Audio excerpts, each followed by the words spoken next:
Thank you, Chairman Lito. Welcome, everybody, to today's forum.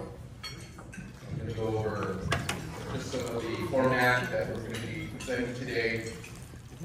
This has got to be your 9th or 10th forum such debate kind of situation, so I think they're happy it's the last one. So I give them a lot of credit for that.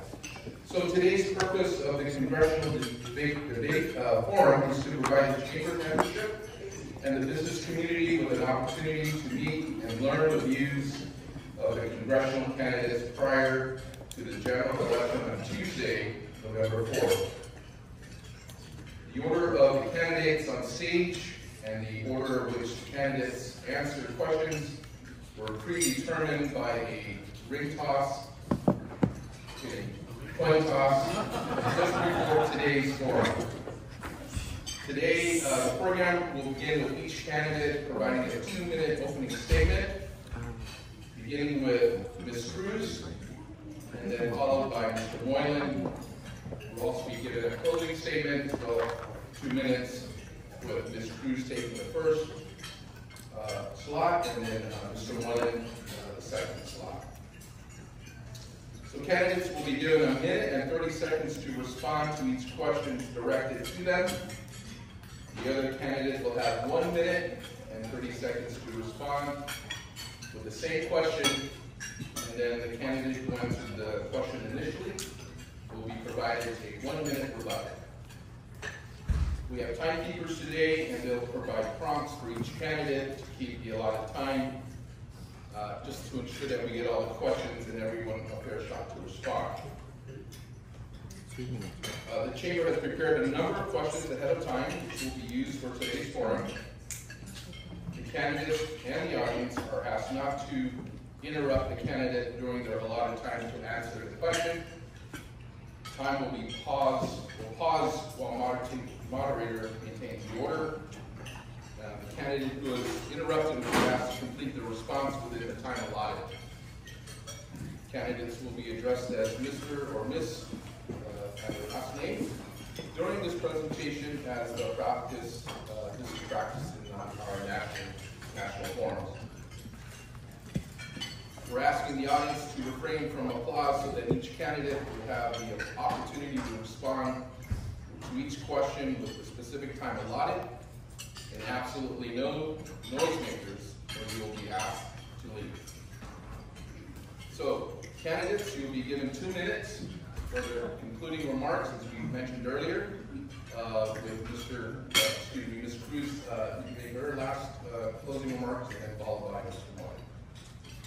All right, are we all set? So, Ms. Cruz Ginger is a seasoned leader with a strong background in foreign relations and defense. As a lifetime member of the Council on Foreign Relations and the former Deputy Inspector General for Iraq Reconstruction, she has held a civilian rank equivalent to a 2-star general. In the private sector, she serves as a CEO in the defense industry, focusing on enhancing local business participation on federal contracts. She was raised in Guam. She credits her upbringing for her drive to give back to her community, and since returning to Guam in 2019, she has taught foreign policy at the University of Guam and advocated for local businesses and infrastructure improvements. Mr. James Moylan is currently Guam's congressional delegate to the 118th United States Congress and is notable for being the first Republican to win the seat in nearly 30 years. He has a diverse background, having served as a senator in the Guam legislature, a U.S. Army veteran, and a parole officer, along with over 20 years in various private sector roles, including a term on the Guam Chamber Board. He serves on multiple congressional committees, including Armed Services, Foreign Affairs, and Natural Resources. A native of Tuman, Guam, Mr. Moylan holds a bachelor's degree in criminal justice from the University of Guam and is a proud father of 2 daughters.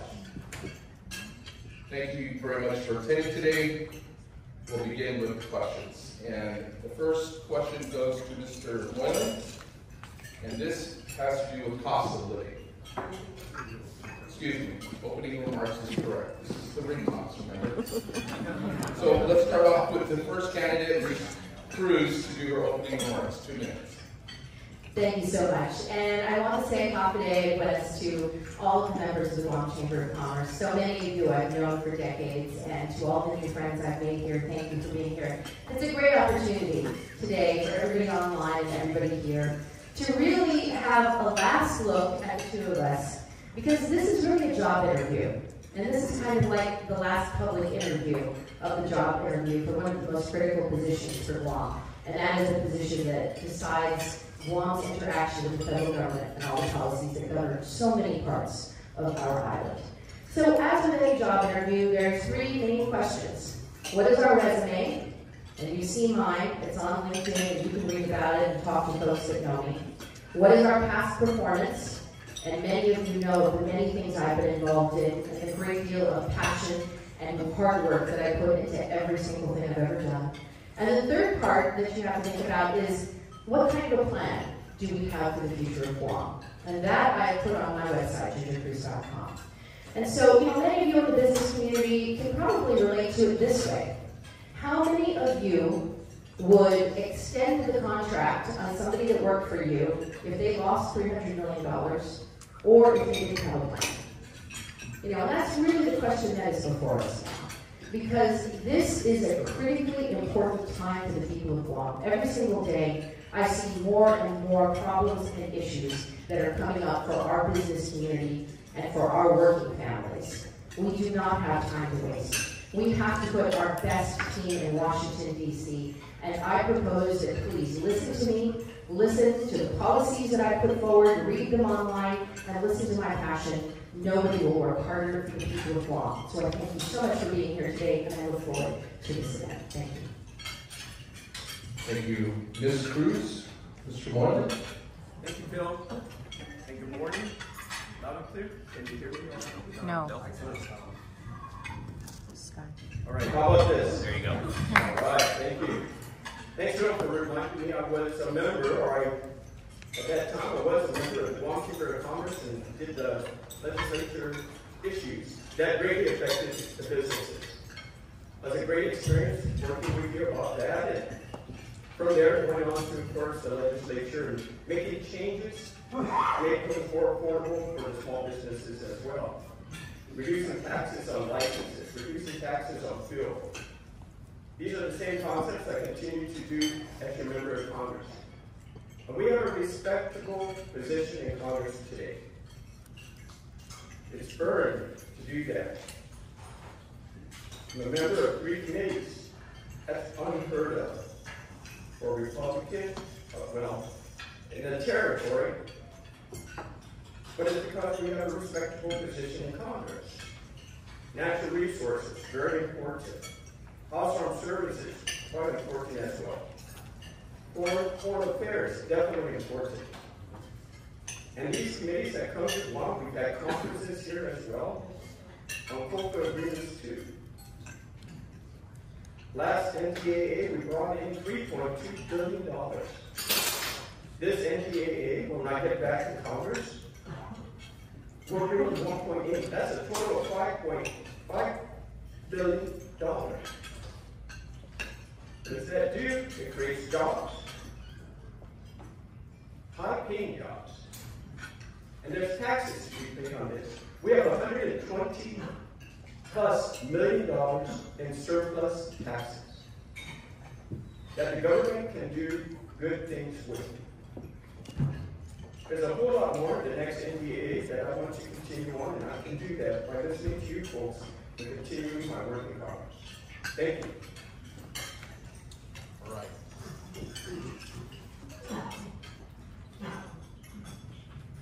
Thank you very much. We will now start with our candidate questions. And the first question goes to Mr. Moylan, and this will be regarding the cost of living. So, Guam's cost of living has risen dramatically over the past decade. from higher grocery prices to increasing utility bills and rent. This is putting a tremendous pressure on families across the island, especially those already struggling with low wages. The question is, what specific measures would you push for in Congress to address Guam's skyrocketing cost of living? How would you ensure these measures provide immediate relief to residents? Thank you. Thank you. I think one biggest concern right now. Okay, how about that? Yeah. Okay. Our greatest concern right now is that the cost of living could get higher. Why is that? Because our glass breakwater, where our goods come in, is one storm away from failing. And so is this microphone.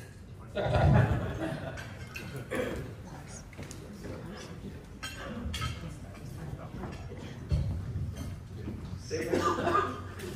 Loud and clear. We're one storm away of the glass breakwater collapsing, right at the tip. I mentioned earlier we had congressional delegates come out to Guam. We had transportation committee chair come out to Guam as well. We rode around in a Coast Guard Faster Cross Cutter. We saw what needed to be done. What we've done is put $300 million into the repair of the glass breakwater already. Another $300 million more to come. If that fails, if that was to fail, if we didn't bring them out here, our cost of living would just skyrocket. It would be ridiculous. The military donor will fail as well. It will be put off way too much. So by keeping those prices low, that's one thing. The other thing is we're looking at a study. It's a study of the inclusion of the U.S. Customs Zone for Guam. We could be a hub for Asia. We could have other ships come in with goods. We could be a distribution point. We're the most western and closest to Asia where our goods are being made with all our allies. This is important to do, and we'll find out more from that study. Thank you. All right, Ms. Cruz. Thank you. So as for the glass breakwater, there's two things in Congress. The first part is the authorization, which allows you to do it. The second part is the appropriation. And so what he's not telling you is that the appropriation for the second phase of money needed for the glass breakwater was ruled out of order. It failed. So it's one thing to get the authorization for the glass breakwater, but if you can't actually get the appropriation through, we're not getting the money. We've got to do a better job in Congress making sure that the results are there for the people who need them. The second thing, his idea to get this study to federalize the Customs Authority, what that could potentially do is have the U.S. Customs come in. They will charge more money because they charge by container on the contents, instead of just charging the administrative fee like the Guam Customs currently does. And you know what that's going to do? That is going to raise the cost of groceries and the cost of living for everybody on Guam. And not only that, our customs officers are going to lose jobs because there's a federal rule that says that you can't hire anybody over the age of 37. So there go a bunch of the experienced customs officers that we have doing the job. What we need to do is we need to get them more resources. And how am I going to bring down the cost of living? Well, I'll tell you how. We need to get better data, because right now, Guam is getting the short end of the stick, because we do not have legislation that makes sure that the data accurately reflects how much the cost of living is higher than that on the mainland. That's how we make the argument, that's how we get more support from the federal government, and that is what I'm going to do. Thank you. Thank you very much. Moving on to question number 2. Excuse me, rebuttal from Mr. Moylan, please. You have 1 minute. Money was authorized and appropriated. More money is to come. That's my job. It can still be done. First part is already awarded. I've got a lot more work to do. Studies are important because it gives you all the options for you to look at. It may not be the ideal thing, but it could be the right thing to do because we can separate some ideas and bring that out. At the end, it's up to the government agency or the government administration to decide. But we're providing options, we're providing money, we're providing a clear way, a clear path to move things forward. There's no perfect answer, but we have to look at all possibilities. That's what we're doing. Thank you. Thank you very much. Moving on to the next question, we'll start with Ms. Cruz. This question surrounds the medical facilities and professionals. So our island continues to suffer from a lack of adequate medical facilities and professionals. Many residents have no choice but to seek treatment off island, which is often financially burdensome. How do you plan to work with federal agencies to improve Guam's healthcare system, given the long-standing underfunding of territorial medical services? Thank you for that question. So, the first question is, how do we get more professionals on island? So we need to not only support the doctors that we have, we are clearly short of doctors in so many critical areas, including OBGYNs and many other specializations. So in this coming Congress, we are going to see, very likely, the most comprehensive rewrite of immigration regulation. And what we need to do is ensure that Guam is given an opportunity to have a permanent increase in the amount of flexibility we have, not just for J1 and H1 visas, but also for H2 and all of the other categories, so that we have that flexibility to bring in medical care when we need, and then work with the state boards to ensure that we can come up with creative ways, like many of the states. There's about 20 states that do it, so that we can bring in that expertise, because we're lacking that expertise on island, and we have to look to the region. If they won't come in from the mainland, we need to look to the region. We're already sending people to Manila. The second way is we have to rebase the rates at Guam Memorial Hospital. The federal reimbursement rates, the TAFRA rates, were set in 2014. And that is just ridiculous. Any business out there knows. If you're being reimbursed on 2014 rates, then of course you're being shortchanged. That has to be brought up to 2024. GMH has some challenges. As the federal representative, I will work very closely with them because there is congressional action that's needed to do that. The third thing we need to do is we've got to get rid of the Medicaid cap, because the states do not have a Medicaid cap. And once we get rid of that cap, we're going to have much more ability to have funds to be able to do work on hospitals, to be able to provide more programs for everything from the homeless to the elderly to those in need. Thank you. Thank you. Mr. Moylan? Thank you, Phil. We started on the Medicare and the Medicaid rate rebase program. We're continuing to work to get more of our foreign workers here. From the Philippines, we were successful in extending the visa waiver for the H-2B workers coming on over to Guam, which was about to fail in 1 year, but we extended it to 5 years.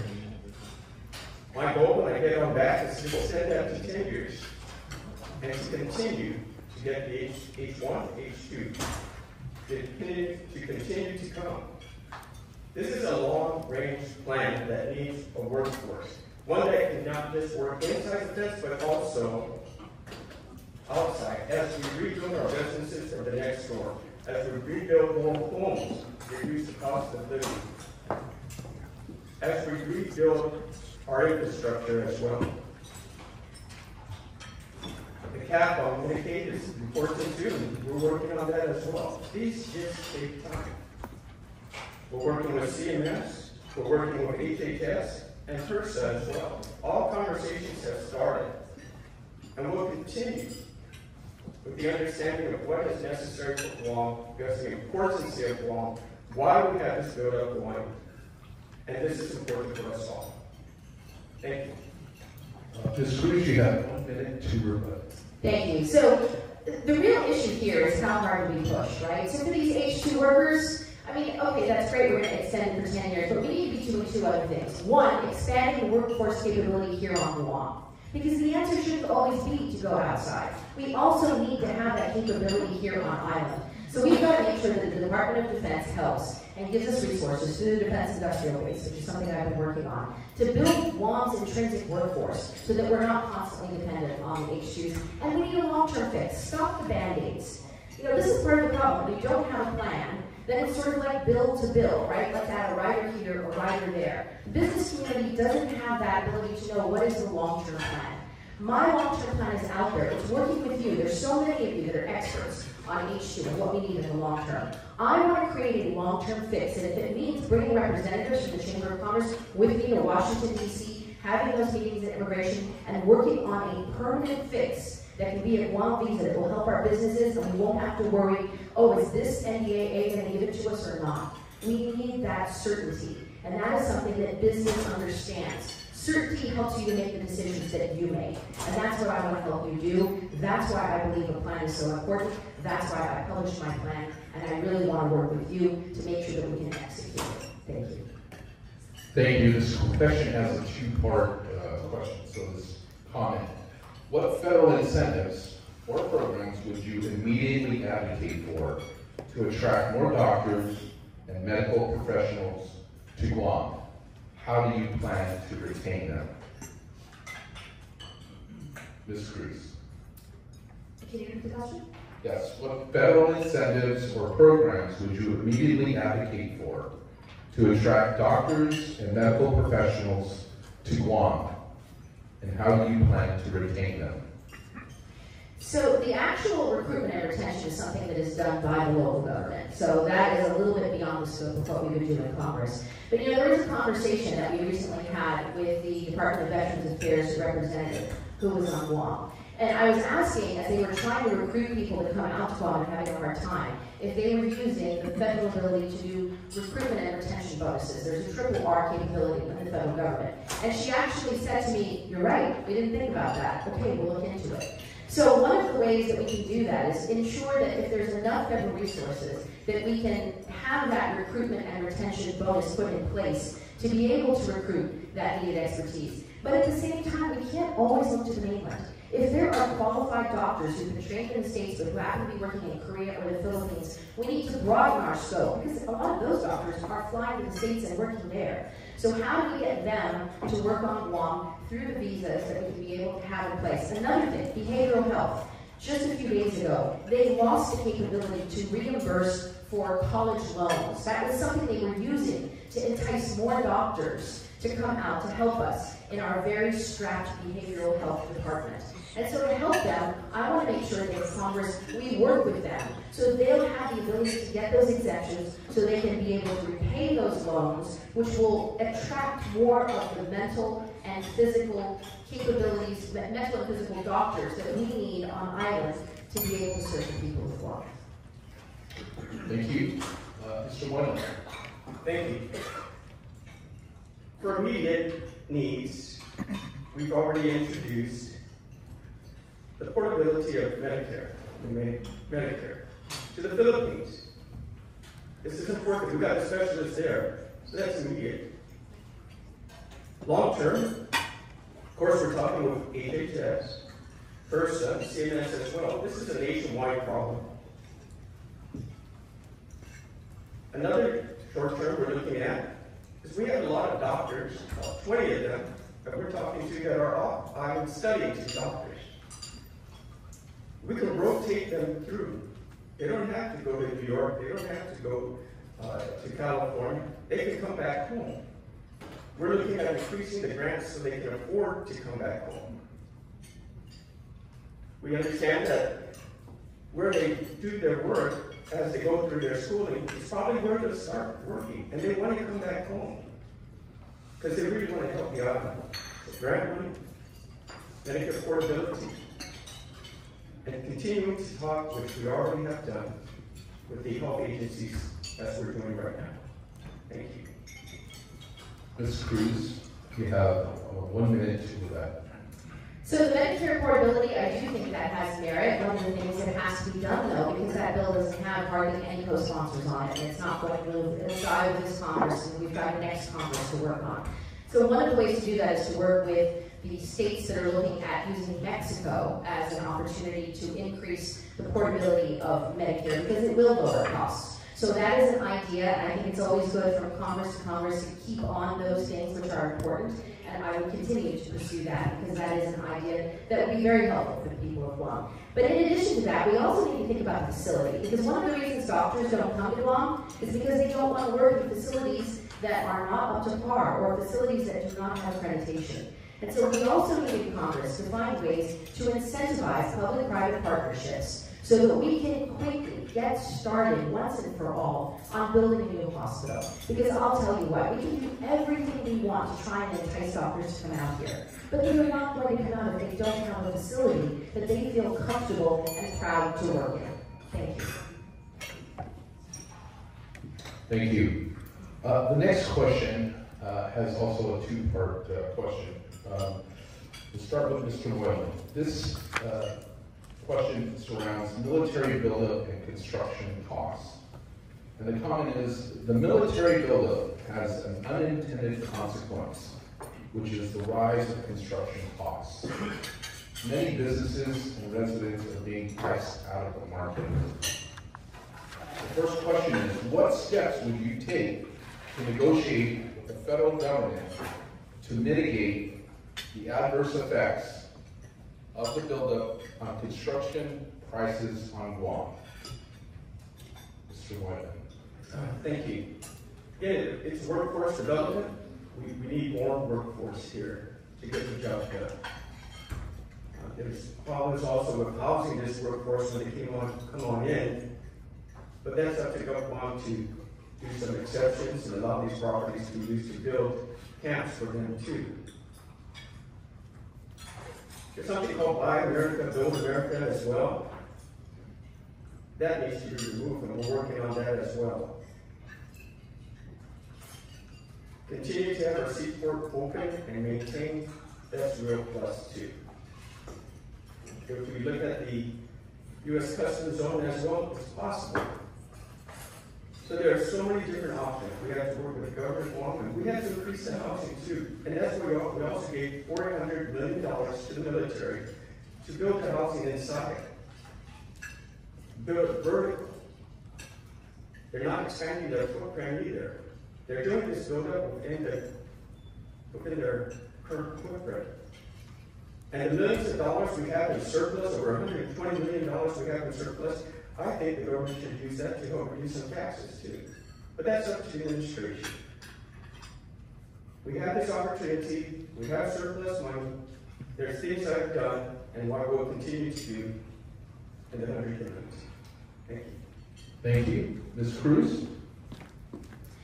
So that $400 million the DOD got to build those homes, you know how many homes it's going to build? 400.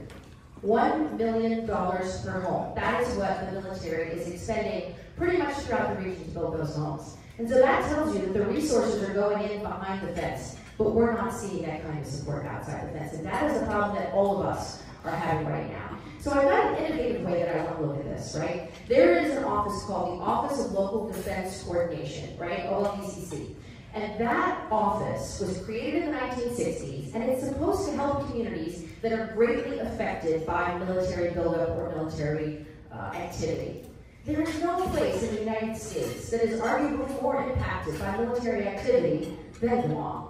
So I propose, right when I get into Congress, I am going to pull up that law. I am going to talk to that office at DOD and see if we can't update the authorities of that office so that it can be able to have not only the resources, but the capability to do a serious study so that instead of us just sort of throwing out ideas, or instead of just relying on our congressional staff to try and figure out what the answer to this is, that we can mandate the federal government, put the best minds on this, and come up with solutions that will balance out the negative effects of military buildup. Because we know DOD doesn't intend to, but they need to help us solve it, and that is what I want to do with that. Thank you. All right. Mr. Moylan, you have 1 minute to rebut. As I mentioned, the military wants to build vertical. Why? Because it's cheaper to build vertical. We also authorize the Department of Defense more money to lease out abandoned buildings, to lease out apartments, to lease out hotels. They're looking at something really serious right now that could use that as an alternative to building as well. So they're doing their best and staying within their footprint, but I am completely in support of the military buildup as long as it's done right and properly, respectable to our traditions and our culture. Conversations I have now with the admirals is great, but the governor is great too. We're working all together for the one island Guam approach. Thank you. Thank you very much. Second question. Would you support federal housing assistance or rent control policies specific to Guam to counteract military-driven rent increases And how would you justify this at a national level? Start with Mr. Cruz. Thank you very much. So no, I don't think rent control is really the answer, right? I mean, this is a public policy issue, it's not the best solution. But I can tell you that there is a kind of rent control out there. And maybe this is why the leadership of the Association of Realtors did not endorse me, because I have a plan to relook at the fact that you've got the overseas housing allowance and you've got the base housing allowance. And right now, the thing that is driving up the costs for all of the people on Guam that are seeking places to rent is the fact that they use the overseas housing allowance. It's over $2,200. And as soon as everybody knows that they can get that from the military or get that from the contractors that are coming out here, nobody's going to rent for underneath that. And it drives all of the local people out of that market. That is not fair and it is not right. We need to change that. Sorry, realtors, we need to change it. They'll still make a lot of money, just a little bit less. But not off the backs of our people, right? We need to make it so that we can do it in a reasonable rate. The base housing allowance is better for everybody. So that's what I want to do. In addition to that, there are things we can do in the contracting process, because I've worked on this with the federal government for years. So if we can work together with the Defense Contracting Office, if a company comes out to Guam and they're going to bring out, let's say, 200 workers to be able to fulfill that contract, and they cannot find sufficient housing, we could actually insert in the contract that there be a certain amount of money that is sort of an offset, that if they can't provide the housing or build it themselves, they're going to take it from the local market, then that offset would be a financial offset. And we can deposit that money in the Guam Housing Corporation and use it to give to families as down payments so they can be able to get homes. Two solutions that I would apply. Thank you. Thank you. Go ahead, please. Sure. How do you support federal housing assistance or rent control policies specific to Guam to counteract military-driven rent increases, and how would you justify this at a national level? So, we're not going to say what our rent should be. I'm not going to do that at all. It's about supply and demand. We know that. We have to have more supply, and then the less demand will be there. But to reduce the rate, why? Why do that? Just provide more supply and demand to get things done. We're creating great jobs. Businesses are coming here as well, hiring more people too. At the end of this build-up, we'll probably have over 30,000 people new. We really have to build our homes. We really have to build our houses here to house everyone and not lose the local population to go out to the mainland. And it can be done. Working with the military side by side, they're here for a long time because the threat that is here today, because the Indo-PACOM situation, we're not going to let that go. There are solutions. We need the workforce. We're educating our young ones through Guam Community College, through Guam contractors, with the Trade Academy, to the University of Guam. Veterans have the opportunity to get more money so they can start their own business too through different grants. These are all step-by-step procedures. And if something doesn't pass this term, then that's what it takes. You have to keep on going to the next term as well and communicate. Thank you. All right, Ms. Cruz. We don't have time. It's not a supply and demand issue. Our market is distorted because we didn't do the thoughtful process of understanding the policy shifts that would happen when the military flipped the switch in 2019 and said, we're going to go through a massive military buildup that's going to potentially bring 50,000 people to our island. And now everybody's sitting around tables, scratching our heads, admiring the problem, saying, we've got to fix it. There are 3,000 H-2 workers right now that are already approved by labor, and you know they can't come to Guam. You know why? Because there's no housing for them. And us saying we need more housing is not going to create housing, because the people in this room know that. It takes years to be able to get the land, get the permits, clear all of those issues, and make sure that we have the ability to actually put up those homes. There are creative ideas out there. The Navy in Hawaii, they're talking about maybe bringing in floating barges, or we can put H-2 workers on those with their own suite and be able to relieve that pressure. We've got to be creative, we've got to have solutions. We need federal support for investment. The one program I have on my platform, the late Senator Ben Pangolina, there is a program in the military to incentivize private development to build more housing quickly. And it can either go inside the fence or it can even waterfall to outside the fence. And that is something that I want to definitely pursue, just as he did, because we've got to do it now. We don't have time to wait. We can't just let the market do what it's doing, because that's the reason we're in the situation we're in now. And I don't want to see more families leave Guam because they can't afford to find a house for their family to grow up and live. We need to tackle this. It's complicated, but we've got to find the solutions, and we've got to find them now. Thank you.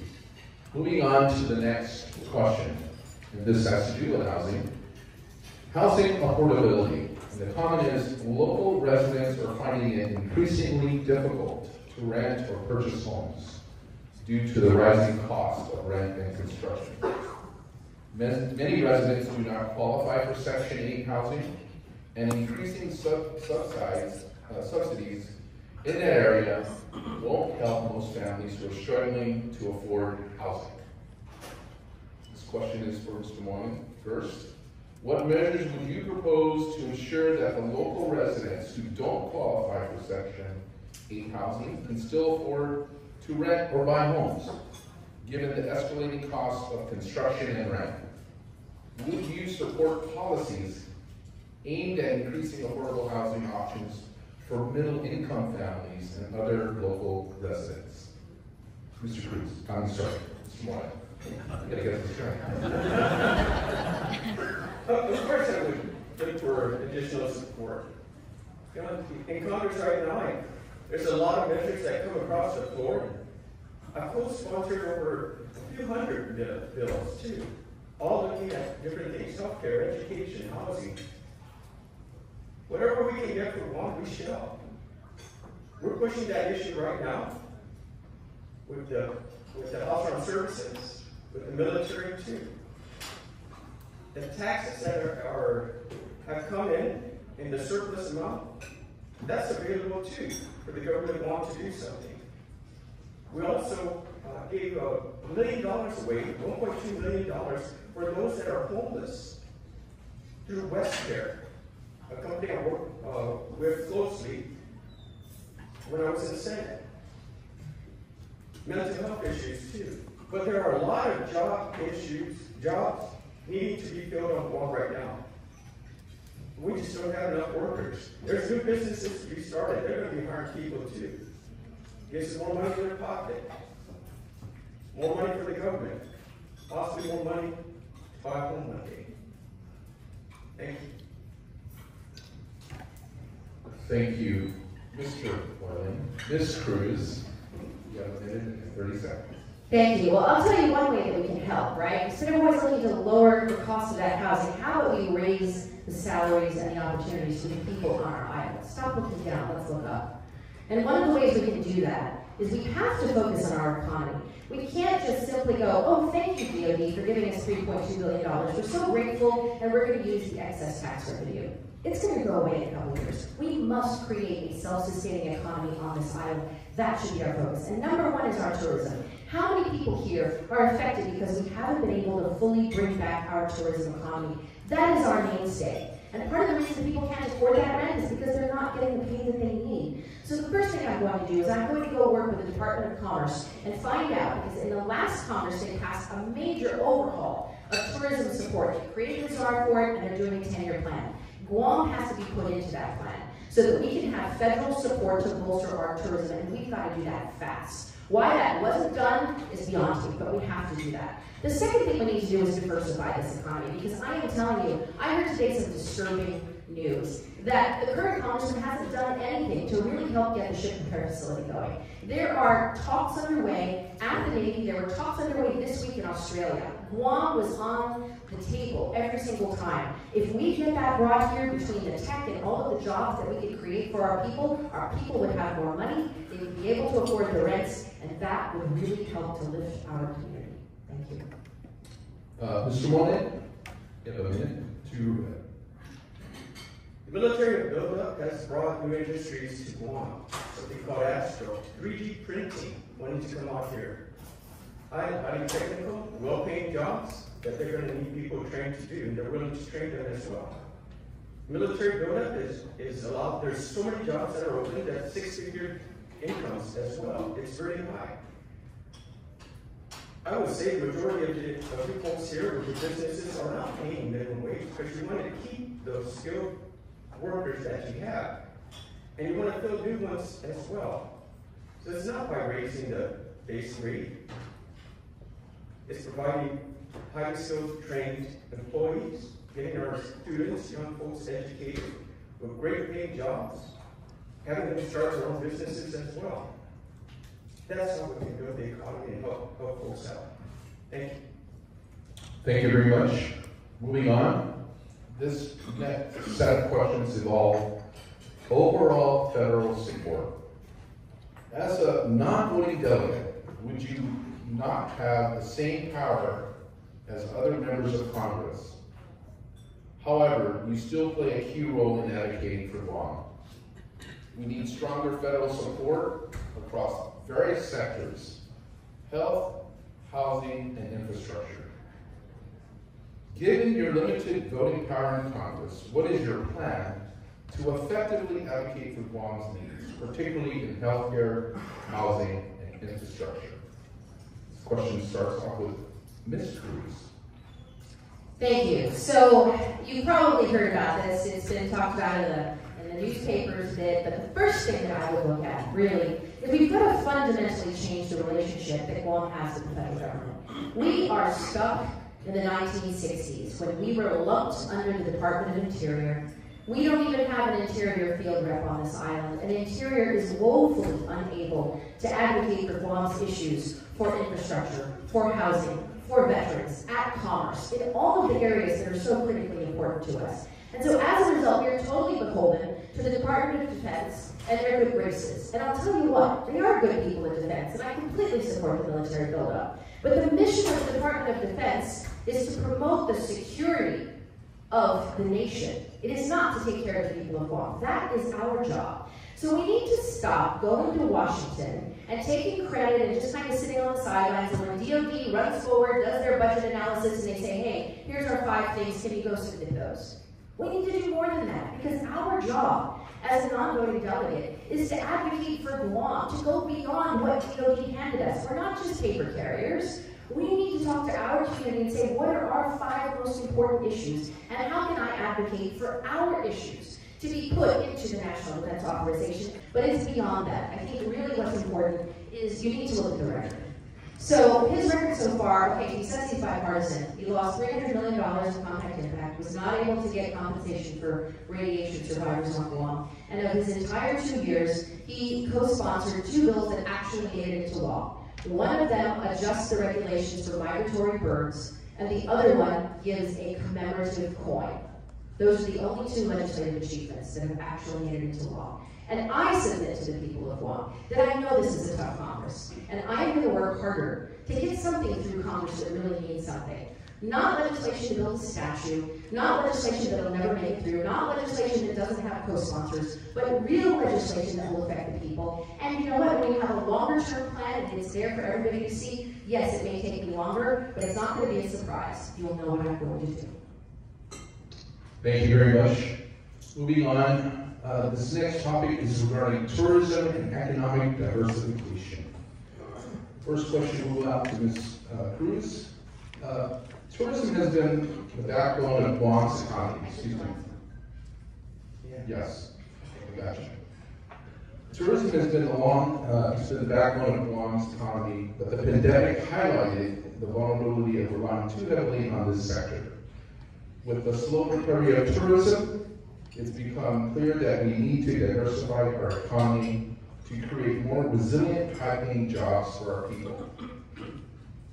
The question is, what is your plan for promoting economic diversification beyond tourism, and how would you leverage federal resources to support the growth of other industries, such as technology, manufacturing, agriculture, or renewable energy? Starting with Mr. Moylan. The military buildup is really helping us to get this done. New industries are coming in, cybersec, cybersecurity, 3D printing as well, with terrific well-paying jobs. Plus, at $120 million surplus thus far, the government of Guam, and I'm saying this mostly comes to the military buildup, the government of Guam can do a lot to promote tourism as well, and that's what we need to do. My part, of course, is how can we get more to come on in? That's with a partial cabotage exclusion for Guam and MI. We've introduced, along with my co-lead, Khalidi, CMI and Congressman, the Pacific Island Flight Alternative Act for the limitation or the exclusion of Guam and MI from the cabotage. That's introduced.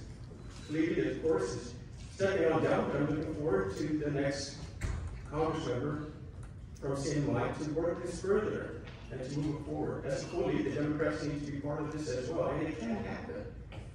So those are some of the things. New industries is coming. We can see it now. New businesses are coming as well.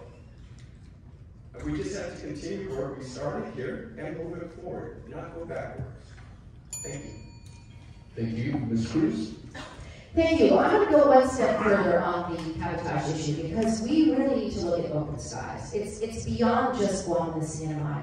We seriously have to look at, number one, getting Taiwan to reciprocate. If we're going to be the tip of the spear and take that threat, then Taiwan needs to also step up. We've got to get those flights going back and forth, and we have to increase the number of tourists we're getting from there. And we can't leave tourism out, because that's what Guam's economy is built on. We can't just ditch it and just diversify. We have to do both. We have to strengthen our tourism, and we have to diversify our economy. Now, Defense Industrial Base is looking at manufacturing opportunities on Guam. Astro America, yes, they have come, thanks to Governor Lulian Guerrero's effort to bring them out here. And they're really moving forward, but we need to do more than that, because we need the jobs. It's one thing to train and to get our workforce here, but if we don't have the jobs at the other end, then we're not going to do it. And so it's extremely complex. If we want broadband jobs for our people, then we've got to start working with Guam Power Authority and make sure that we harden the power and put it underground, because if we have a consistent ability of power, then we can get more data centers here and we can have those jobs. All of these public policies are very complex, and we have to do them all at the same time and do them aggressively. And part of the reason I put together the policy plan that I have, and I published it, is so that people can see it. You're the experts. You help me to refine that. But we have to strengthen and diversify our economy with very concrete steps, providing the baseline that is going to enable the private sector to do what it needs to do, because you're going to create the jobs, but you're not going to be able to unless we create the environment in which it can happen. Thank you, Mr. Moylan. Please go ahead. The government's also working on the airlines coming on in from Taiwan. Tourism is coming. We're in the right mode. We're in the right stance. We're going in the right direction. It's important we continue to do this. My communications with the Rear Admirals is very open and clear. They're very transparent. And we're doing things to move it forward. The governor as well. I constantly meet with the governor. She comes to DC too. And we work this out together as a team. I was able to get a lot of folks to come on over as a delegation here to really see things happen. Just letting you know that this is really important for the island, and the surplus of money can be put in the right direction to make things happen as we continue to grow together for the defense of our nation, for the defense and protection of the people of Guam. Thank you. Thank you. And the second question under this comment is, how do you plan to balance the recovery of tourism while pushing for long-term diversification? We'll start with Ms. Cruz. So thank goodness for the military buildup, because when COVID caved out our tourism industry, those numbers really brought that back. But now what we're facing is we are facing a bigger dilemma. How do we define Guam in the future? Are we going to be a destination where our hotels are mostly filled with contractors and military? Or do we want to continue to have a thriving leisure market?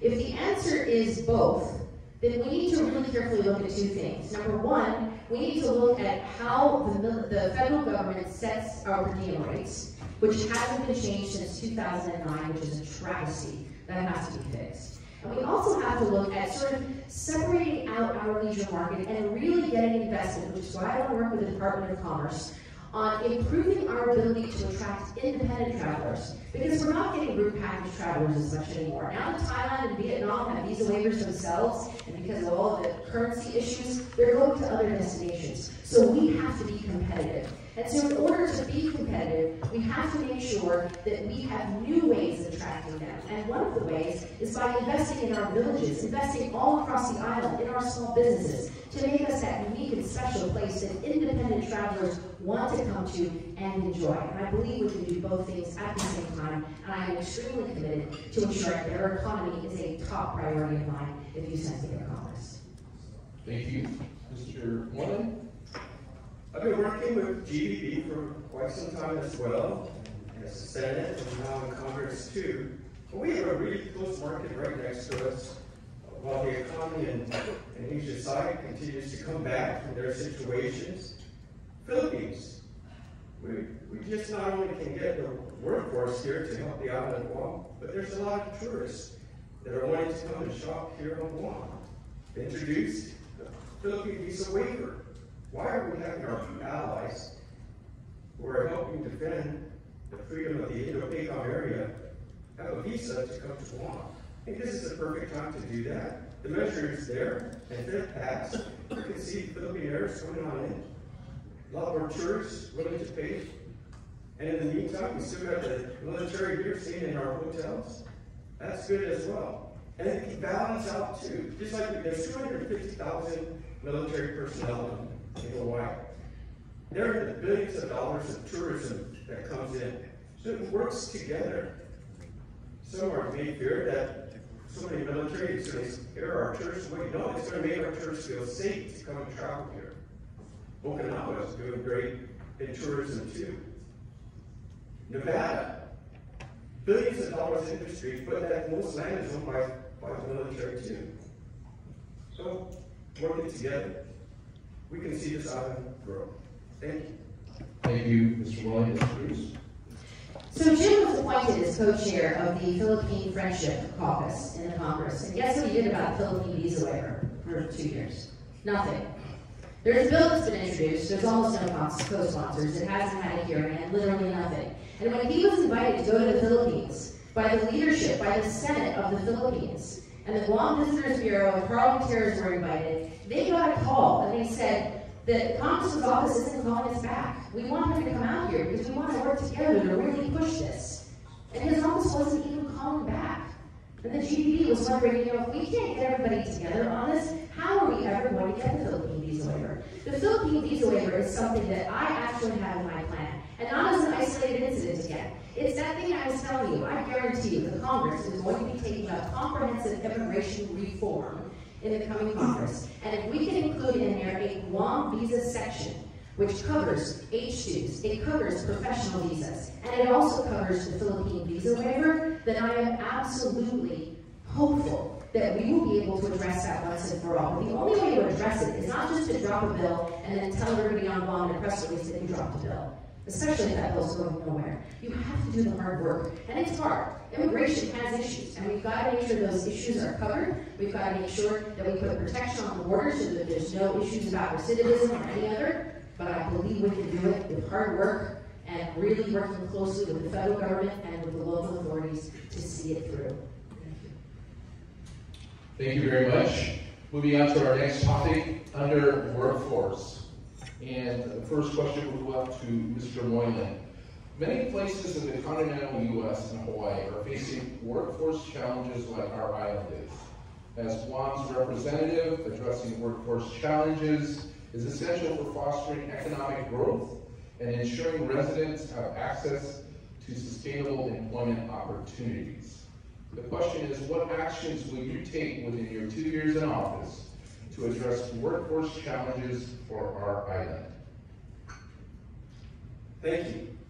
So we must educate our young adults here that are needing jobs. They have to go in the right career fields. We can continue to get the HCB workers, that's fine, but long-term is our workforce development for the people of Guam.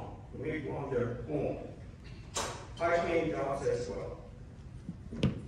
Guam Contractors Association, the Trades Academy is an excellent example, which there are grants available that they're taking advantage of to help their students pay for the school. Licensed, certified in these areas, starting their own business, attend many graduations. You see the father, the mother, the son, the daughter, all participating in these things. Because they know what to expect. They know what they can see in the future. Our education from the University of Guam as well. We're providing grants for them too. So keeping our workforce on Guam is important. How we do that is educate them here locally, providing the grants, especially teaching the young kids on the STEM programs as well. Healthcare and cyber tech too. More grants available for that as well. It's happening. We just got to get our workforce trained. The military wants to ensure that as well. There's a lot of jobs. Thank you. Thank you. Ms. Cruz? I'm going to go beyond the grants in every box argument, because you know what? Guam gets those grants regardless. And that's not doing our work. If we're going to do our work, we have to reach higher. And there was one specific area that I've heard over and over from people. In fact, all of you heard it here at the chamber. Do you remember when one of our members stood up and she said that she was going to be leaving her work because she had to stay home to take care of her mom and dad, her aging mom and dad? One of the concrete things that we can do, and I know this is working in Congress right now, I've been talking to Catherine Clark out of Massachusetts and some others who are really pushing this, is increasing access to child care and support for the elderly. Because one of the biggest challenges that people have on Guam, especially working families, is when you have child care issues or issues with your parents or grandparents. There are too many people that can't juggle their work schedules and at the same time take care of the most important people in our lives. I saw somebody last night, I was in Georgia, and they were talking about how they had this job and they were lucky that their office let them take off that time because they had a Monaco at home that they had to take care of.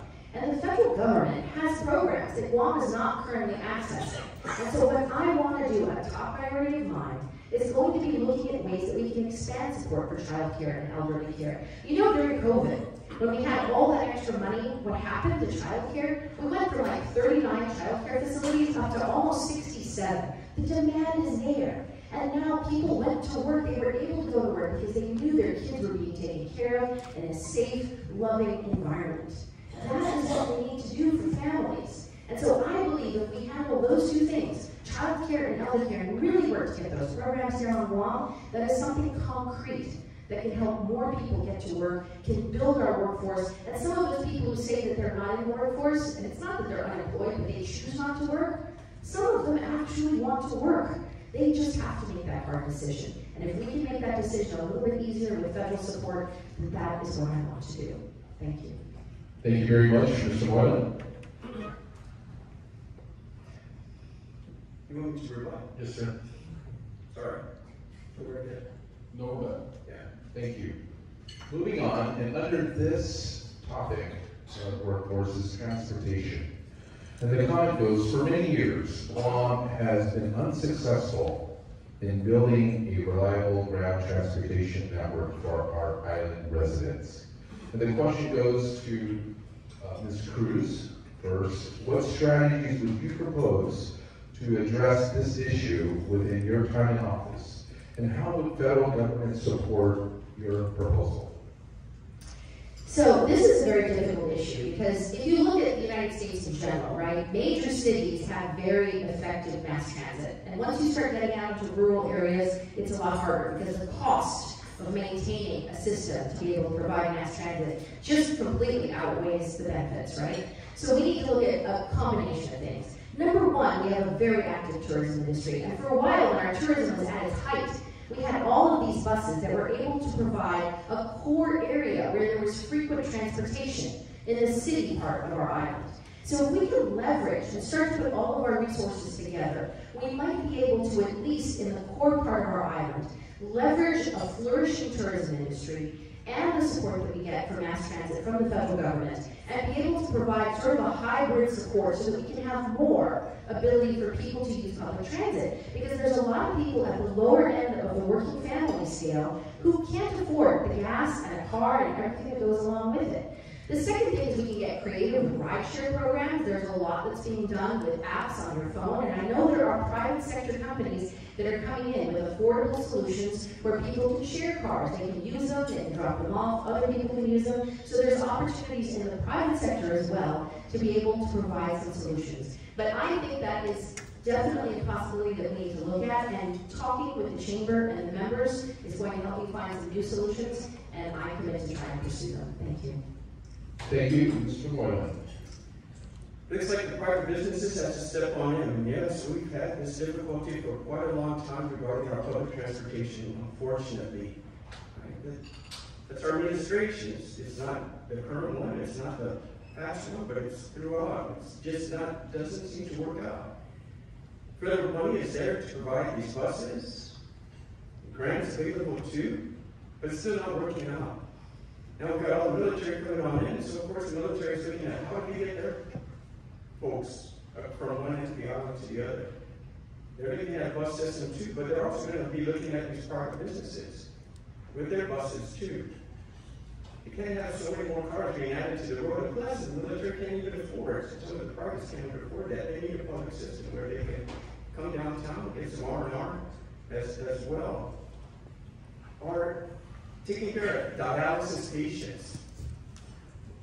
Dialysis is open like 16 hours a day, but yet the bus system can't handle bringing them. They have to get 2 weeks ahead of time notice to schedule an appointment, and if they're 5 minutes late, they miss the bus. That's why you see them outside sometimes, waiting for somebody to pick them up and take them home or bring them there. We're working with the veterans. We added more transportation for the veterans to get them to their appointments. This is a big, complex problem that private businesses should look at. This is new business opportunities. From taking care of the medical patients to taking care of the military. Thank you. Thank you, Mr. Moylan. Mr. Cruz? Thank you, and I know this sounds odd coming from a Democrat, but I am in favor of privatizing because, there was a time when actually we had private sector support for our long mass transit. And I think at the time we saw how successful we were at having that operate well. And I believe that, the more that we leverage the strength of the private sector to support the government, sometimes we can come up with a perfect solution and we can get better resources, better results with the limited resources that we have. I also think we can try and be a pilot area for electric vehicles. I know we're starting to get some federal grants on electric vehicles, and maybe we could propose it, Guam, because we're small. We could propose some ways that the federal government could try out new electric vehicles on the island and use those and combine them with what we're doing with the Hotel and Restaurant Association to provide more options for people who don't have vehicles to be able to move around in a public transportation system. It'll be a challenge, but I'm very open to new and innovative solutions. Thank you. Thank you very much. This next set of questions surround homelessness and drug use. First question will go out to Mr. Moylan. Homelessness and drug use have become increasingly more visible and more of a problem to our families and visitors on the island, with an alarming number of families falling victim to homelessness and addiction. What solutions would you propose at the federal level to combat homelessness and drug use on Guam? How would you secure federal funding to assist local organizations addressing these crises? Thank you, Phil. This is something I was working on when I was a senator, elected senator in the 35th and 36th Guam legislature. Some of you may remember the parking structure across Blessed Diego Church down in Tumon. The businesses around there were affected by that. Homeless were in there, drugs were being exchanged. We worked with DPW, we worked with West Care, we worked with Guam Police Department, we brought services there. We had it torn down. But also to find them someplace to go to. And what I took from that knowledge, I used it in Washington, D.C. as well. West Care, we gave them $1.2 million awarded for helping the homeless, providing them shelter. We gave Guam Customs Authority, something I work with in the legislature too, $2.1 million to start their architect and engineering of a screening facility, which they don't have, for drugs, for containers, to screen all the containers that come through. We're providing the money up at the airport. The X-ray machines don't work there. We're providing the money for them as well. Taking care of the drugs, what I learned from my experience, taking care of the homeless, what I learned from my experience as well as senator. Now I'm using that knowledge and taking it to DC for better funding. Thank you. Thank you, Mr. Moylan. Ms. Cruz? Thank you. So the first thing we need to really push on is removing the Medicaid cap, because if we remove the Medicaid cap and we're responsible for providing the 17% that Guam needs to provide as matching, there will be funds that are available to not only pay for the homeless to have a place to stay, but also potentially to build homeless shelters. So that is something that we really need to work on, because that is something that we cannot have spilling over to behavioral health. We have to do something about that on our island. The second thing is a grant center of excellence. So in my platform, you will see a proposal to have a grant center of excellence, because it's not just the federal government. There are many other areas where we can get funding. There are organizations, there are intergovernmental organizations, there are funds that provide housing for the homeless. And we need to expand our capability, because Guam is small enough. And if we have an expert group of folks that helps our nonprofits on Guam to aggressively go after these grants and have a high percentage of return, then we will be able to find new funding sources to be able to address the homeless problem on Guam. We also have to stop drugs. Let's face it. The fact that 90% of the drugs coming in are coming in either through the post office or through domestic shipments, that has to be stopped. That's completely under the purview of the federal government. We need sniffers on mail, because we need to stop the importation of drugs. And once we stop the importation, I think that will significantly reduce the amount of crime that we have on Guam. Thank you. Thank you, Ms. Cruz. Mr. Moylan? Any rebuttal? No. Thank you. All right, moving on to the next topic on education. First question will go out to Ms. Cruz. Considering the dire conditions for most of Guam's public schools, what ideas do you have to work with the government of Guam for Guam's public schools to be at parity with Paideia schools regarding facilities, classroom size, teacher pay, and overall test scores? Thank you. So earlier in the debate, I was talking about the Office of Local Defense Cooperation. And that is an office that is tasked in DOD with managing the implications of a military buildup on the community that is adjacent to that military base. And if there is one issue that sticks in my craw to this day, it is the issue of Paideia schools. Because I worked in the Gutierrez administration when Dr. Hector Navarez came to Guam and told all of us that they were pulling all of the kids out of Guam schools, taking away the money that they were giving to us, and they were going to form their own school system, which has clearly more resources, more financing, and a better capability to succeed than our local schools. And a lot of that is because we also have to deal with compact impact losses. The fact that we lost compact impact money that used to also go to help defray the cost of leasing those schools, all of this has built up, and it's created an imbalance between our ability to have public schools that work for our children outside the fence and the schools inside the fence. And this isn't just our problem, it is a joint problem. And so don't get me wrong, I am absolutely for the military buildup, but I believe the military will agree with me that we need to work closer together. And you know what part of the problem is? The answers are not here in Guam. Joint Region Marianas is not capable of making any of these decisions. They're all made in Washington, D.C. If you send me to Washington, I will sit down with the policy folks at the Secretary of Defense's office. We need to find solutions that give parity to Paideia schools and our local schools. Thank you. Thank you. Ms. Cruz, Mr. Moylan? The answers start here. That recommendation is then taken up to DC, which I echo. I was just at the superintendent of DOE, his presentation of where the Department of Education is and where it needs to go and what they've done and where they're short at. It's just with Reverend Hoffman about his discussion about working with our superintendent at the Department of Education. They're in discussion. FEMA, we put FEMA together with the Department of Education to help our schools rebuild after the storms. Looking at classrooms also, temporary classrooms, other locations instead of this double session. It takes a big strain on the school. It's just up at JFK where that's happening as well. So these are the words. The solutions are here for recommendation, and then we'll go argue that in DC. To be your voice, so I can be your voice, to keep this discussion working. Thank you. Thank you, Mr. Moylan. Mr. Cruz? So I fundamentally disagree with that, because for 8 years, I understand where the decisions were made. I'll tell you, that was probably the most eye-opening thing about the 8 years that I worked at the Pentagon. And that was, the decisions are not made at the local level. Do you know why we don't get things out of FEMA? Because we mistakenly think that when the rep from Section 9 or whatever it is comes out to Guam and we have a discussion here, that somehow that email is going to find its way up the chain to the people who make the decision. The federal government is huge. It is very stovepiped, and the decisions are made at the top. I know that because I was there. I know that because I participated in actual decisions that were changed, decisions about federal contracting, and those were not done bottom up. Washington is top down. The Congress has to authorize it in legislation.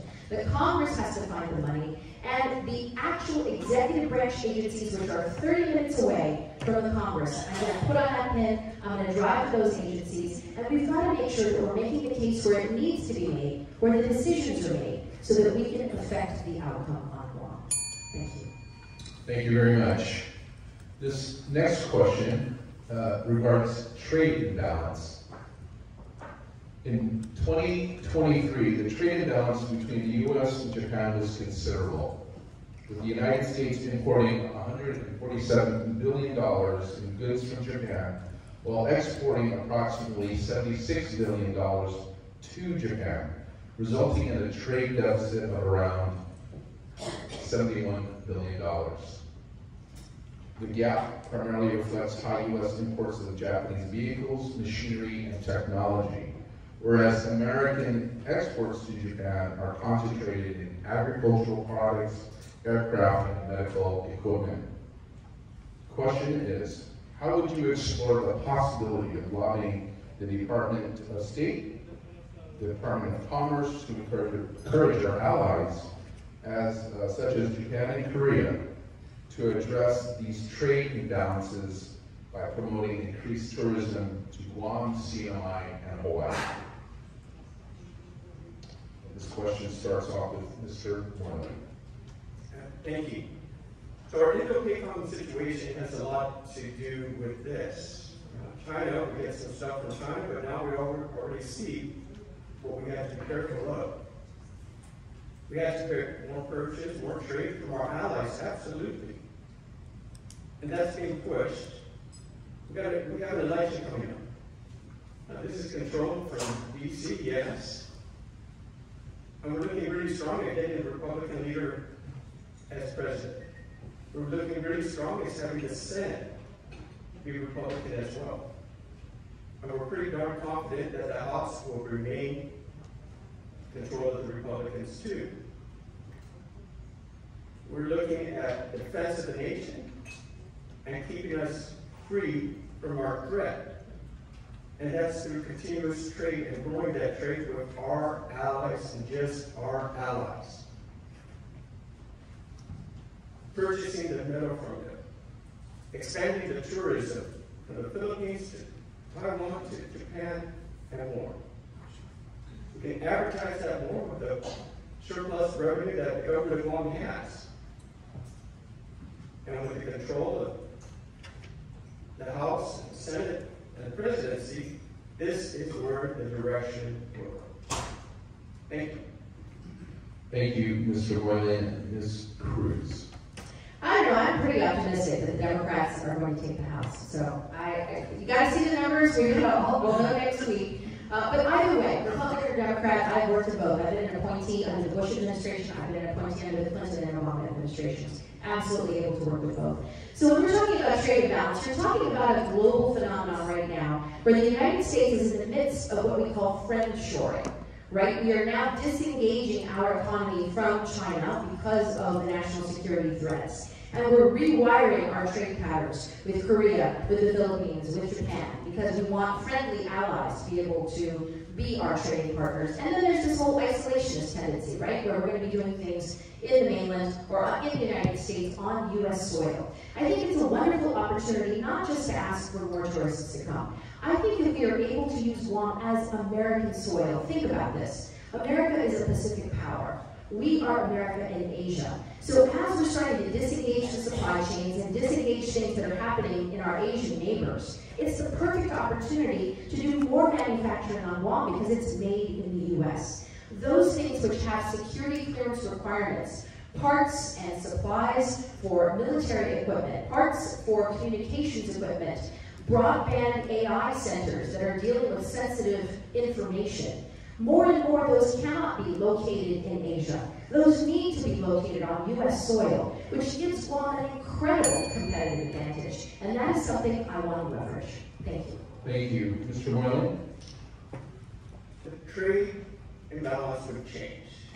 Right? We know in order to keep our aggressors out, we've come in with bags of money to try to buy out the free associated states, to try to buy out anybody. But they can't come to do that to us if we have good trades between our allies. That's what's going to keep us safe against the next aggressor and the next aggressor. That friendship that we built, that's where we're heading with in that direction. The stronger our economy, the safer our sea lanes, the protection of the Indo-PACOM area will make this trade agreement much more balanced. And working closely with our allies as well. Thank you. Thank you, Mr. Moylan. We have one more question up here, and then we will go down to the floor for any questions for our delegates here. So this is our final question up here, and then we'll go down to the floor. So this next question, Ms. Cruz, will start off, has to do with privatization. So privatizing certain government functions can alleviate the financial burden on the government by reducing operational costs and allowing it to focus on essential services. This shift can lead to more sustainable fiscal environment where public funds are allocated more effectively towards critical areas such as education and healthcare. As our Guam delegate, how would you leverage your connections in Washington to secure federal resources and support for the privatization of government services, ensuring that this transition leads to improved efficiency and better allocation of public funds towards essential services like education and healthcare? Thank you. So I am a big fan of privatization. I think that there is a lot of efficiency that can be gained. And, I have an excellent relationship with Governor Moylan Guerrero, and we've had discussions about the economy of Guam. And, working closely together with the local government to ensure that there is a level of comfort about how we do this is really important. But at the same time, I also believe that privatization can really work. And I'll give you two examples. The Guam Telephone Authority and the Ukadu Power Plant. There are two clear examples of where we took a government of Guam agency or a government of Guam function and we applied the privatization concept, and it turned out really well. The local employees retained their jobs, they got great training, the performance of both of those entities is clear, and they are moving forward. So we know privatization works on Guam. So how do we do this in Congress? Well, that is why, specifically with housing, there is that very specific federal law which talks about a military privatized housing proposal, the one that the late Senator Ben Pangilinan worked on. I want to really look at that. And then there are ways that the federal government can incentivize private sector support for government entities. And that is something that we continue to really pursue because, there's challenges in Guam. We know that. We have a limited supply of folks that are able to do things. And the beauty of the private sector is we can bring in that extra expertise to work closely in conjunction with our local government to produce better outcomes. Thank you. Thank you very much, Ms. Cruz. Mr. Moylan? I'm in favor of that, and public-private partnership especially, we saw great success with GTA. We can continue to do so also. Some talked about privatization of the government hospital, but when I was in Senate, we looked at the partnership of taking the management over to be run by the private sector as well with a bid. It didn't pass, but we can see where we're at today. There's some struggles that the administration is working with, hopefully get through with the current Senate as well. But this is something that we really should look at and concentrate on too. The schools, the building of our schools. JFK has, I believe, so many more years until that's done. They built the school, they maintain the school, the private company does. We're paying the lease for that. And then eventually it's turned over to the government of Guam. So this is where we should go. I will be in favor of that continuing on as well, and supporting through federal assistance to get that done. That would help grow us and expedite this process and take some more burdens off the government of Guam so they can focus on other things too. Thank you. Thank you very much, Mr. Moylan. Ms. Cruz for Thank you. So the other thing we need to look at is if it's a very large program and we bring in a company from off island to privatize something, it's really important that we maximize the local content, right? That is something that I actually do in my own company right now.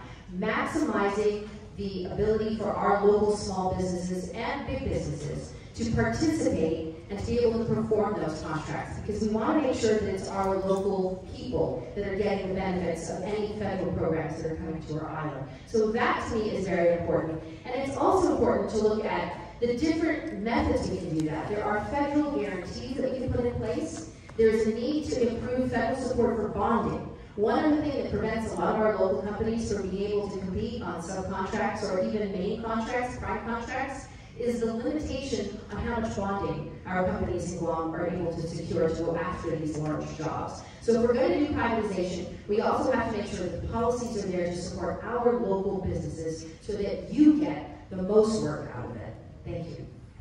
Thank you very much. We appreciate all the comments and answering the questions.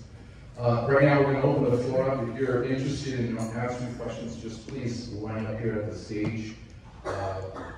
I'll ask a question. I have a question. And you have a minute to respond. And we'll start off with Mr. Moylan and Ms. Cruz and then above. So my question is, with just 2 years in office, can you give us your top 3 priorities in those 2 years? We'll start off with Mr. Moylan. The defense of the island, protection of the island, missile defense system.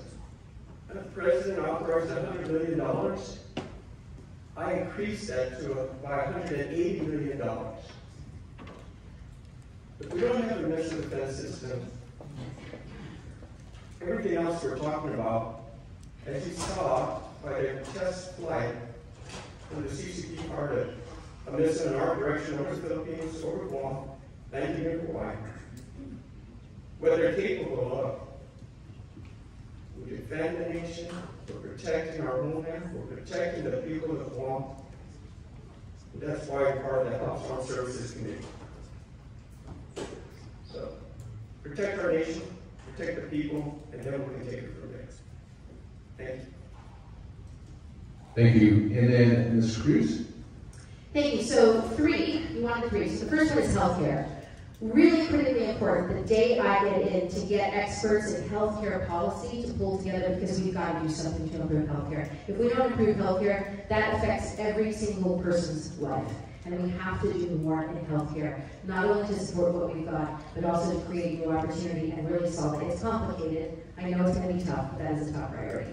Obviously, the second one is ensuring that our local government gets the support we need, because we are the tip of the spear. DOD, I worked in the Pentagon. They have a Congressional Affairs Office. They are more than capable of supporting all of the issues that we need for missile defense and all of the things that they are doing. They are fantastic at it. What we need to do is we need to make sure that in tandem, our homeland security, our preparedness is up to speed as well, because our responsibility is the lives of the civilians on our island. And then the third issue is the economy. We've got to strengthen tourism and diversify.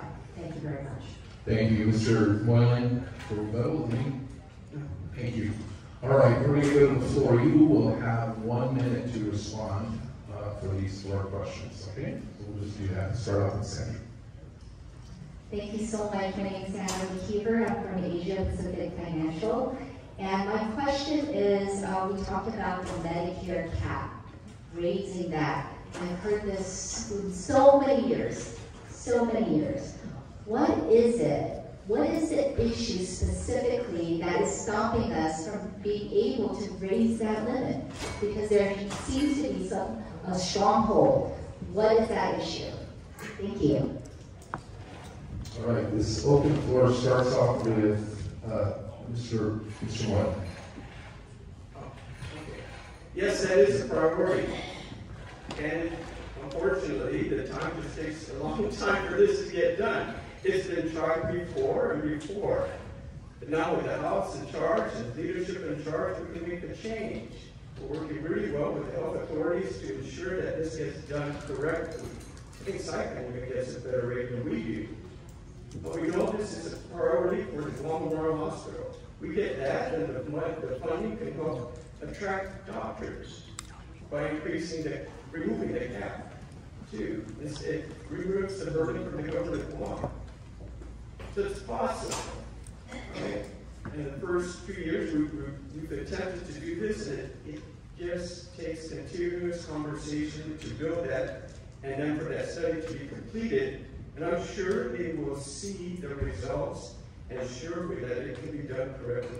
To include the rebasing as well for the funds. So we're looking at that, we're pushing for that to happen, and you just got to keep on going for it all the time. Thank you. Ms. Cruz? You're absolutely right, that's a tough one. And the biggest problem is there's 540 other people that are not Guam that view that as extra money from the federal government that we are not paying in because we do not pay taxes technically into the federal government, even though many of us pay Social Security and several other things into the federal government. So it's overcoming that perception. One of the key ways that we need to do that is we need to de-link from Puerto Rico. A lot of times the things that he does is he signs on the bills like with SSI, where he just sort of throws Guam in there with Puerto Rico. That's never going to pass. I mean, we also, the Republicans are calling Puerto Rico the island of garbage, and we know how they feel about the territories, and there's 3 million people in Puerto Rico. So if that's all going to be combined with Guam issues, I'll tell you what, it's never going to pass. We have to de-link, we have to make it a Guam-only issue, and we have to get the data. Because if we have compelling data, and I've done this, I've actually had bills get through Congress on issues if we have the data. If we de-link and we get the advocates, my friends on the Congressional Asian Pacific American Caucus, I believe if we change with the argument, we might have a chance to get it through. Thank you. Thank you. These open floor questions will not require a rebuttal, so. Okay. Moving on. Get Mr. Noel. Hi, Alfie. Thank you for making time today. The question I have is, to develop a commercial property in Guam, depending on which architect you speak to, ranges between $400 to $500 per square foot, or $7,000 to $1,000 per square foot. What opportunities through federal grants that can help developers to offset the cost per square foot to build, and creating a system that processes these grants application faster? Ms. Cruz, you start off. Thank you. So that is actually in my platform. So when I worked in the terrorism administration all those decades ago, it was a problem. And if you read every GAO report since then, it's still a problem. We have varying abilities to go after federal grants on Guam. Some agencies, UOG, and some other ones have fantastic grant writers and they know how to do it. And then other agencies, they'll lose a person, they'll hire a new person, right? Why are we doing that? We're a small island. Why don't we bring it all together, get federal resources to stand up a grant center of excellence so that we collaborate, so that we have a library where when we know what grant made it through and it has a 100% chance of passing, we know the language that was used there, and then we use that for the other grants, and we start to build a capability where we can more aggressively not only pursue grants, but also administer the grants. Because if we don't administer them well, we're never going to get the new ones. And so I believe that is the one opportunity because, you know, every day I hear about hundreds of millions of dollars being left on the table. And it shouldn't be left on the table. We need to go after every penny. Our island deserves that. And I believe the Grant Center of Excellence will do that. Thank you. Thank you, Ms. Cruz. Mr. Moylan. I think it just goes back to the workforce. There's not enough laborers to do this, right? The cost of goods is high, as we can see as well. So we had to go back to the workforce. We had to educate our students here skilled labor jobs, and again, extending the H-2B workers, so we can have more workforces. The demand is high right now. We have to increase the supply. Then that would help bring the market down. But there's no way to change it. We have to build more. We got to move forward, and that's what we're doing today. Thank you. Thank you. Going on to Mr. Tago, who has a question for you, and you have 1 minute to respond, and then we'll go to our closing remarks. Ms. Cruz will start this one, and I gave you the second one. Yeah. Mr. Tago. Yeah, thank you for your time today. I have a two-part question, I guess. First is GovCon, the latest budget at $1.3 billion, not including federal grants, was a significant increase from 4 years ago. For a population of 150,000, that is approximately $8,000 for every man, woman, and child. Yet we still don't have a functioning school, hospital, and infrastructure. Do you believe the budget of GovCon is bloated? How do you propose to introduce federal appropriation to get the funds to critical agencies? Thank you. So the question of budget being bloated, I mean, that is a judgment that I am not prepared to make, because you have to do a whole lot of data research before you can say something like that. What I will tell you is, no matter the amount of our budget right now, how many of you are satisfied with the island that we have? Are you satisfied with our schools, our hospital, our roads? Where do you take it away? Do you cut the salaries of our teachers, our police, our nurses? Where do you cut? Where is it that we need to pull that back? The question is not, is it bloated? The question is, how do we have a better functioning island? Because there are a myriad of reasons behind each of those failures that is not solely the fault of the government of Guam. It is the fault of decades of problems with policy, with applicability of regulations, with training of our government of Guam workforce, with their ability to do things. And we have to peel that onion and get serious about public policy if we ever want to turn things around, rather than just having an off-the-cuff judgment. Thank you. Thank you. Mr. Moylan. I'll go back to our surplus money, $120 million in surplus. But the government of Guam, the Senate, can detail where they want it to go. It's their priorities on how they want to do it. It's local administration to figure out what's best for the island based on what everybody has to say. It's possible there are a lot of carrying and long-term employees with the government of Guam who pull out of their pocket a whole bunch of stuff. I used to be in the government of Guam about 7 years at the Department of Corrections. I worked at that facility. It's a lot of work. It's busting through the seams already. With this additional income that the military has brought us in, we can correct this, and the government of Guam is faced with a surplus that they've never seen before.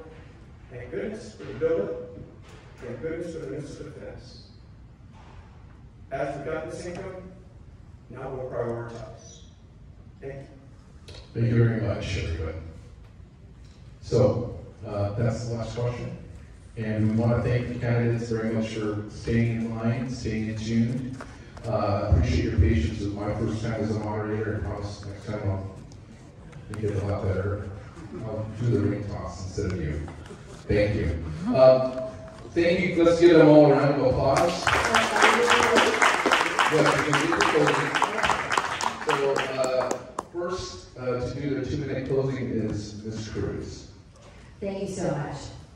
So at the very beginning of my campaign, my first interview on KOAM, I talked about a pilot. And I talked about being on an airplane with your family and how it would be really lovely if you were related to the pilot, or if you knew the pilot, or it was somebody who come to your family gathering. It would be great. But if that plane is going through a terrible storm, you would also want to make sure that that pilot was the most capable pilot of flying through that storm, not just for your life and your family's life, but for every single person on that plane. And so, when I look at the storms that Guam has been stuck in, how many times we've had base realignment and closure Or, okay, we're doing a military buildup, which could change tomorrow. We go through storms constantly. We need a plan to be able to make it through those storms. And you know what? It's beyond that storm. It is where do we land? What kind of an island are we going to land on when we get through that storm? Are we going to have an island where finally we have the ability to thrive, not just depending on tourism, which we've seen is fragile, but a truly diversified economy, where we've actually solved some of the federal problems that hold us back, the federal issues that make us look to the states too much, that cost everything to be more expensive. We have to fundamentally change and aim higher. There's one quote that was in an article that I read about a year and a half ago before I read it.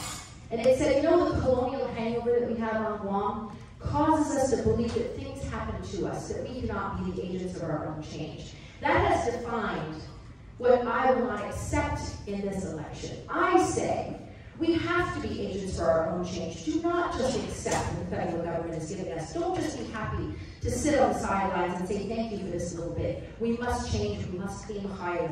And if so, then I humbly ask you to please vote for me on November 5th so that we can change that. Thank you very much, Susan Swanson. But thank you, Guam Chamber, for the invitation to come before you today. And where I was being a member and now talking to you folks is pretty cool. I also want to say, I want to thank the Armed Services Committee. How many years have you been coming to DC for assistance? And I'm glad I was able to help you out last time. Next year when you come on out, wear some good tennis shoes because we're going to see more than 25 members. You've worked to get this build-up started. You educated so many members of Congress. You helped my job become easier because they were ready to listen. I know you're going to continue to help and do that for the community of Guam, for the Guam Chamber of Commerce, for all your employees that you take care of. I just need to get back in and work closely with you once again. And in order to do that, I'm going to ask you, please give your employees that time they need to go out and vote. November 5th is, I think, 6 days away. It's crucial that we get an increase of voters to show our island that we're really interested in. All your questions here today were excellent. My position here is because I got voted into this slot. But if not enough people come out to vote, it really makes a difference. Encourage your employees to vote. Come on out here to the next Armed Services Committee.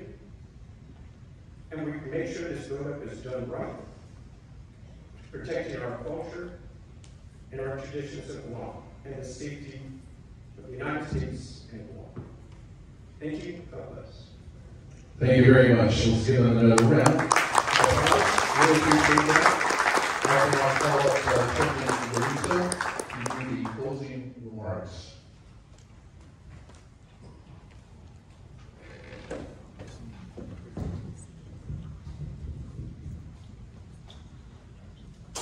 Congratulations, candidates, for your worthy responses, your new ideas, things that you brought about, and how Washington works, and how it will work, whoever the successor candidate will be. We appreciate your time, your well-thought responses, and I'd like to say, once again, congratulations for each of you, and we look forward to seeing what will happen in November 5th. Round of applause. Final round of applause. How about a round of applause for our moderator, Mr. Neto? Well done. Thank you, ladies and gentlemen, from the Chamber of Commerce. I hereby adjourn this meeting. Thank you, everyone.